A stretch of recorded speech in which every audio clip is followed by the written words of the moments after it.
So we had Erislandy Lara defending his WBA Super Welterweight Championship against Yuri Foreman. Successful defense, knocked Foreman out in the fourth round. Also dropped him in the third round. Was a pretty clean and quick and easy ending for the most part for Lara. Seemed to have a little bit of trouble at first with Foreman in the first round. Managed to get into a nice little groove in the second, and it was pretty much all the basics from there. Just a little bit quicker than Foreman, was able to catch him right at the end of his shots, especially that left hand.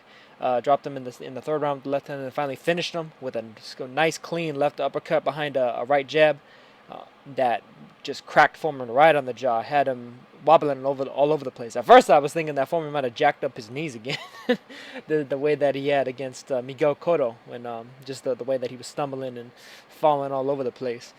So good win for Lara.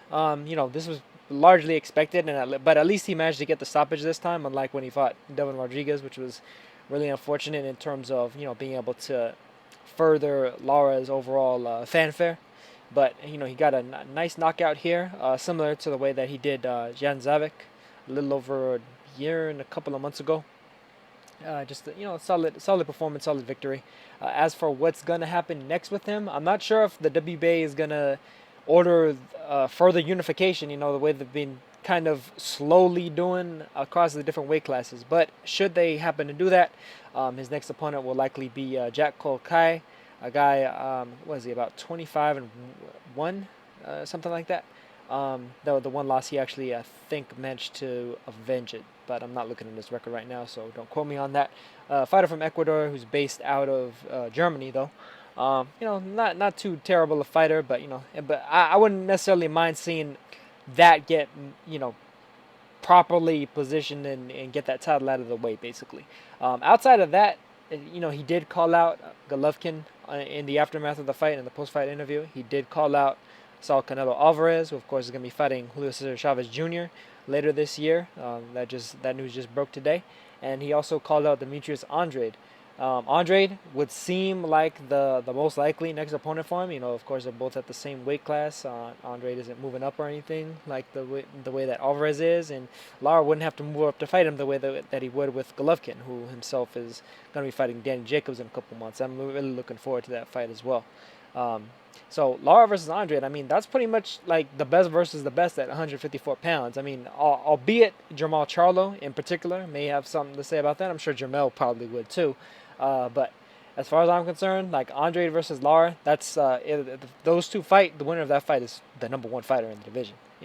That's just what it is. I would favor Andrade going into that fight. I think that he's a little bit more versatile than Lara, and I think he's just a little bit stronger. I think he'd be able to bully Lara just a tad and be able to box with him in a very nice fashion as well.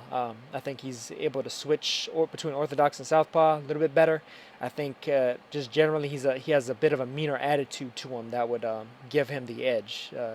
Just the killer instinct of Andrade's overall style and approach to the sport, I think, is a little bit more holistic compared to the way that Lara approaches it. But outside of that, that was of course that was the main event. We also had two pretty good undercard fights on PBC. It was a PBC card. Anthony Dirrell taking out Norbert Nemisapati. Managed to make him retire after 6 rounds. Pretty clear and easy domination for Anthony Dirrell. He's still lingering out there as one of the top super middleweights. Although he didn't actually make the weight for this fight, I guess, or it might have been one of the cases where it was you could be a pound or two above 168 anyway, because it wasn't for a title or anything. Because Dirrell did weigh 169 3/4. So I definitely expect him to be fighting at super middleweight still in the near future. But even if he moved up to light heavyweight, I don't necessarily think that there's anything out there necessarily stopping him from still being one of the top fighters in either division, really. He's a high-level fighter, a top-level fighter. Even recently when he fought Badu Jack, he held Jack to a pretty close majority decision win. Although I did think that Jack clearly deserved to win that fight. Jack is a pretty impressive fighter in my opinion. But Dirrell still stands as one of the tougher outs for anybody at super middleweight or light heavyweight, regardless. Along with him, we also had Juan Carlos Payano, who also managed to get a good stoppage to win. Of course, most people remember Payano from his 2 fights with Rashid Warren, 2 pretty close fights. One of the first, both of them were pretty controversial. A lot of people thought that Warren uh, should have won the first fight, which he lost. A lot of people thought that Payano should have won the second fight, which he lost. A split decision, majority decision. I'd like to see a rubber match, especially considering the way Payano looked today. He looked pretty impressive. He was a fairly easy opponent, similar to the fact that Lara was fighting Foreman and Dirrell was fighting Nemisapati. But I do think that he showed, good skills. It took a bit of a more methodical approach, just pretty much technically outboxed and pieced up Isao Carranza, the man he was fighting today. I would like to see a third fight between he and Warren. Should Warren get past his upcoming challenge in a few weeks, he's going to be fighting Janat Jakiyanov of Kazakhstan. I think it's going to be a homecoming for him, hometown fight. And I think Robert Easter Jr. is going to be on that card defending his newly won lightweight title. It looks like Warren is actually the headliner, though. From the way I looked at the card, so that'll be pretty interesting. It'd be nice. It's nice to see some of the lower weights get some more headline action. Especially Rashid Warren. He managed to represent the United States 3 times in the Olympics. Unfortunately, he didn't come back with any hardware. But still a top level fighter regardless. It just shows you sometimes, those fights can be a bit tougher than you think, even if it's just in the amateurs. And Rashid Warren has definitely developed into a pro in a very, very nice fashion, especially considering the 2 fights with Payano, 2 tough, rugged fights, very professional style of fighting there. I'm not too queued up on Zakianov. I'm going to have to try and find some tape of the man, but he's 26-1 with 18 knockouts, so it looks like he might be a tough out. But I am hoping that Payano does get a shot at the winner. Although Jamie McDonald still lingers out there with the whole WBA issue, as I mentioned, with Lara, that exists here with Warren, as he's the super champion and Jamie McDonald is the regular champion.